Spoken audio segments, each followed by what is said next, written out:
Whoa. Okay. Apparently everybody hates the Sphere Show. Didn't know. This is news to me. I mean, I realized there was some consternation, but I didn't realize there was just straight up antipathy for this thing. Oh my God. You guys are really kind of pissed about it. Like, legitimately done, no interest, or very little interest anyway, full of antipathy, full of anger, dismissiveness. I was actually aware that there were problems. I discounted how deeply that they run.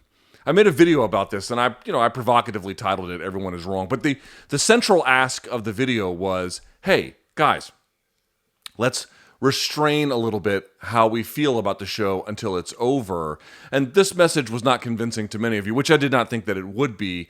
But I guess I was a little bit surprised at the amount of antipathy overall there is for this show and how much dismissiveness there is around the whole thing. And I was trying to wrap my head around like where this is coming from. And obviously we had kind of talked about it to a degree before, right? I don't really want to rehash everything. I want to advance the conversation, but just to sort of set the table here a little bit, we kind of noted there have been this enormously outsized growth in ticket prices, not just for UFC, but for event spaces generally.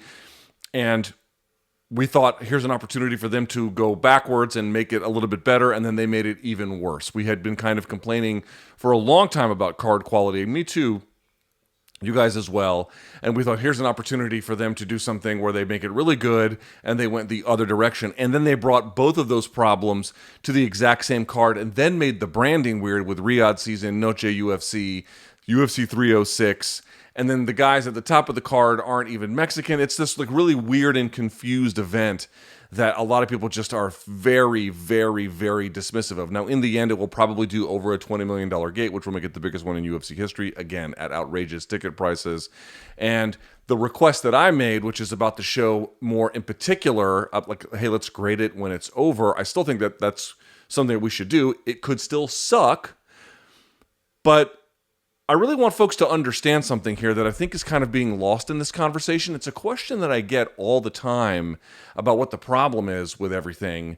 And then when I say the answer, I see people be like, well, maybe kind of, sort of, but not really. But this is actually a perfect example and like just exactly the right time to go over this. So let's do it now. Part of what's happening in MMA, as you guys all well know, is that there is this new kind of business model that has been locked in, not really just in UFC, some of the bigger organizations outside of it. PFL in particular does the exact same thing, where what they try to do is get guaranteed revenue, right? And in order to get the most amount of guaranteed revenue that they can get, they're producing an enormous amount of content, not just shoulder programming around the live fights that they do, but the amount of events that they do. We're doing one pay-per-view a month, basically, and then we're doing some fight nights on the road, and then a third of the entire UFC catalog is taking place at the Apex, plus you have Contender Series, plus the Ultimate Fighter, and then everything else in between. It's an enormous amount of content that is going out, right? In order to do that, you have to have a certain amount of fighters on the roster, and we've talked about this as well. They're now adding even more beyond what they actually need to fulfill those obligations, so that when someone falls out,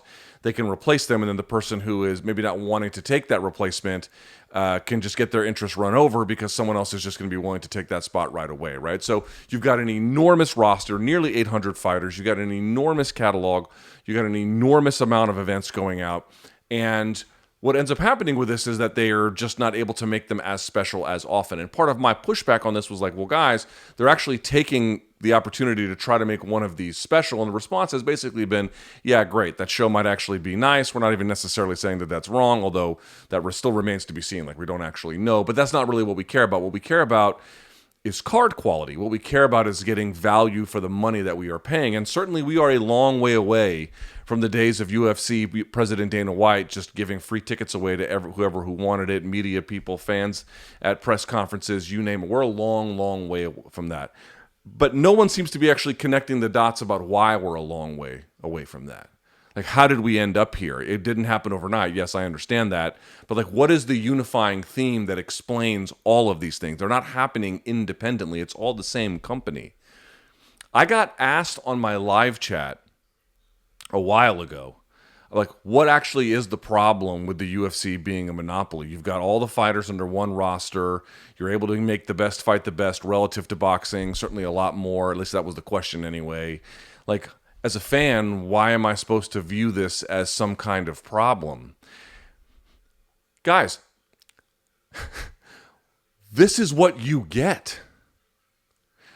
part of the reason that I have been pushing back a little bit on this show is that folks are like, what we want is better card quality. Guys, here's a question for you.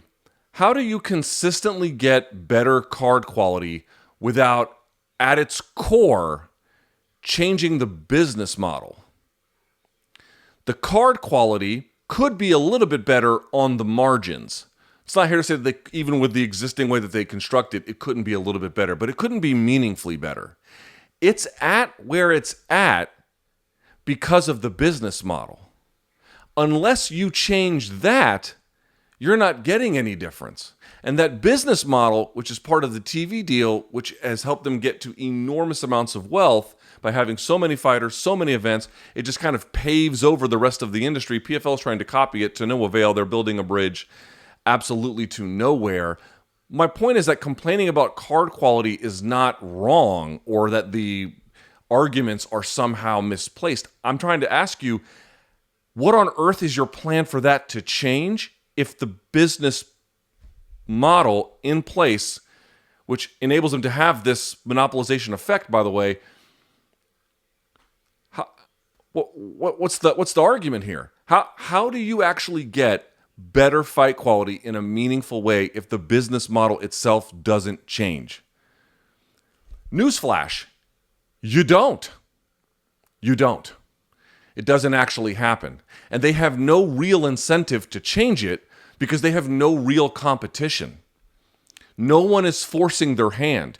As a consumer, you can say, well, I guess I just don't want to watch MMA anymore. You could do that. I mean, no one is really going to say, I'd rather watch PFL or I'd rather watch one. Yes, an individual event or fight here, an individual event or fight there, fine. But as a general posture, you're not going to get your needs met by watching PFL instead of UFC. It's just not going to happen. And they know that, and we know that. So what they're doing is they're constructing their business in a way to gain and extract the maximum amount of value possible, which is part of where the ticket prices come from, and to have so much content that it not only has this suppressive effect on the rest of the industry, but it makes them capable of having the biggest deal possible. And by the way, they might break that up with different partners in the next deal. I'll talk about that in just a second. But guys, one more time, I'm not suggesting to you that complaining about card quality is unfair. What I'm saying to you is, where do you think this goes in a world where no competition can make them do anything different? It doesn't. It doesn't go anywhere. It doesn't change anything. It doesn't improve a single thing. Unless there is en masse people just giving up watching MMA. And there might be some kind of decline. There might be some kind of change in the market. I don't think it can stay static forever. But this is what it means to be a monopoly. They're going to be trying to get, and every company is going to be trying to get the biggest deals possible, but in such a way that it has a suppressive effect on the rest of the industry while extracting the most amount of value from its various stakeholders, including but not limited to its fans. Now, maybe if they sign a new television deal that changes the fundamentals of how the business works, you can get a different way in which they can approach card quality in a meaningful way. For example, what if Netflix is like, we want to buy the whole thing. We actually want less events. We want real white glove treatment on everything. That could change the equation. I find that deeply unlikely. Who is going to want less when they're paying for more? Probably nobody. But under that particular circumstance, maybe, just maybe, you can get something. But folks, connect the dots. Connect the dots. It's the extraction of value when there's really nothing left to add in the substantive way at the core around what people want in terms of reduced ticket prices, better quality of cards. It's none of that. It's all designed around the opposite way of a suppressive effect, maximum amount of content shoved out the door as quickly as possible. And again, because they have such a deep roster, on balance, they're going to have a much better card event to event than any other competitor, but you have no choice to take your money anywhere else. It's either that or I'm just not going to spend on MMA at all. And they know it. There is no one out there that can meaningfully show you what a different MMA product looks like in order to get them to compete for your dollars. That is why we are where we are. That is how we arrived at this position. So when folks ask me, well, what's really the harm in one company owning all of MMA? This is it. This is it. The best you can hope for is either to get lucky in terms of how they're just going to arrange one like a 300, right? Like a UFC 300, or in this particular circumstance, to get a show where they're, in terms of the way it will look on TV or the way it will look in person, is utterly different from anything else that they've ever done before, or at least in theory, I should say, could be very different than anything they've ever done before. That's what you can hope for, because that fits into the existing business model, which is utterly locked in place because there is no market dynamic that could ever make them change it. That's what's going on here. So I understand the frustration that you might have about ticket prices, about card quality, about this weird-ass branding, about how they want to make the lighting better and then the video elements better. And you're like, guys, I don't give a damn about that. I care about, do we have banger fights up and down this card? Guys, this is what they can do because it does fit into the business model. What you want in terms of a change in things, with the odd exception here or there, can't happen. It can't happen unless and until the core of the business changes. When pay-per-view was far and away the biggest money driver that they had a bigger incentive to build stars, stack cards, really make it worth your dollar, because that was where they were going to make their money. You had to hit big on those. That's not the business model anymore. Yes, pay-per-view is still valuable, counts a lot, but guaranteed revenue, ESPN deals, broadcast deals, media rights deals, that's where the big money is. So, once again, and to put into summary, I understand your frustration about ticket prices. I understand your frustration about card quality. Guys, I've been speaking about card quality for longer than many of you have been watching this sport. It's not a new problem. It's only gotten worse in a general sense over time. I understand thinking that the branding is confusing. They were going to make it a fight night. They made it a pay-per-view. What are they doing? Oh, now they're going to give us a show at the Sphere. It's going to look nice for people there and maybe on TV. Who cares? I want something else. You're not going to get that in any meaningful way until somebody makes them do it. That's it. So the next time somebody asks me, hey, what's the big deal about essentially there being a monopoly over this with no safeguards for the fighters, right? None of these other sort of things that could make it even better for some of the other stakeholders, perhaps even the most important ones in the case of the fighters. But more importantly now for the consumers, they're trying here from a production standpoint to give you something more. And I do think that we should wait until the event is over to see. And people have also accused me of being like, well, it's the same thing as saying that the matchmakers would look at this and be like, hey, you can't judge a card until it's over. That's actually not the argument that I'm making, and I think that misses the point pretty dramatically. What I'm arguing is this particular venue has the capacity to lift an event far beyond your expectations. Whether they will or won't, I don't know, but we actually... And like literally, there's no other venue like this in the world, and they've never done a show like this in the world. This is not a promoter trick to get you to watch a bad event until we have seen it, and then we can make that determination. All I'm asking for is restraint, given the unique circumstances that are utterly unlike anything else.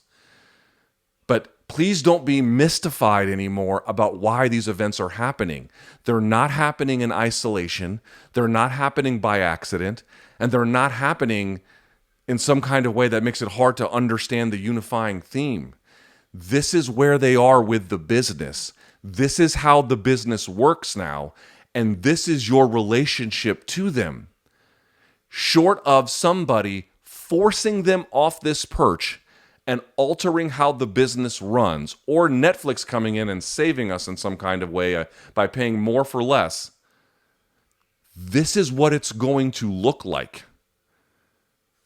Whether you want to get used to that is up to you.